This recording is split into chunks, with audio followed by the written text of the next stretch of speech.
আমরা যখন না বুঝে সেখানে বোমা ফিট করা ছিল, সেই বোমাগুলোর সাথে টাইমার সেট করা ছিল। আমাদেরকে অ্যাপারেন্টলি বোঝা যায় যে এই ইনভেস্টিগেশন করতে যারা গিয়েছেন তাদেরকে হত্যা করারও চেষ্টা করা হয়েছে। আমাদের তদন্ত সংস্থা, আপনারা জানেন যে গুমের মামলাগুলো তদন্ত করছে। তিনটা জটিলতম গুমের সেন্টার, আয়নাঘর আমাদের এই ইনভেস্টিগেটররা তদন্ত করেছেন, আবিষ্কার করেছেন। তার মধ্যে টিএফআই সেল বলে যে সেলটা ছিল, সেটার ভেতরে যেটা ভূগর্ভস্থ অনেকটা বলা যাবে, সেমি ভূগর্ভস্থ সেলগুলো আবিষ্কার করেছে, যেগুলো ওয়াল তুলে বন্ধ করা হয়েছিল, ওয়াল ভাঙতে হয়েছে, পুরো গার্বেজ দিয়ে সেটাকে ভরে রাখা হয়েছিল, সেগুলোকে সরিয়ে এই ক্রাইম সিনগুলোকে বের করতে হয়েছে। এবং আপনারা জানেন এই কাজ করতে গিয়ে স্বয়ং চিফ প্রসিকিউটর তিনি এই ইনভেস্টিগেশন চলাকালে সেখানে প্রেজেন্ট ছিলেন। এবং আমরা যখন না বুঝে সেখানে বোমা ফিট করা ছিল, সেই বোমাগুলোর সাথে টাইমার সেট করা ছিল। আমাদেরকে অ্যাপারেন্টলি বোঝা যায় যে এই ইনভেস্টিগেশন করতে যারা গিয়েছেন তাদেরকে হত্যা করারও চেষ্টা করা হয়েছিল। এত সব জটিলতার মধ্য দিয়ে যে কাজগুলো এগিয়েছে সেগুলো প্রতিদিন জনসম্মুখে আসেনি। সেই কারণে অনেকেই মনে করতে পারেন যে তদন্ত কাজ কিছু হয়নি।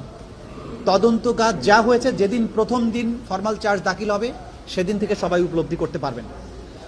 আর আগামী একদিন পরে আমাদের এই তদন্ত সংস্থা এবং প্রসিকিউশন কি কি কাজ করেছেন সেটার ব্যাপারে আমরা একটা ডিটেইল প্রেজেন্টেশন আপনাদের সামনে প্লেস করতে পারবো আশা করছি 2-1 দিনের মধ্যে। আমাদের যারা এই মামলার আসামি তারা নানানভাবে এই বিচার প্রক্রিয়াকে প্রশ্নবিদ্ধ করার জন্য চেষ্টা করবেন।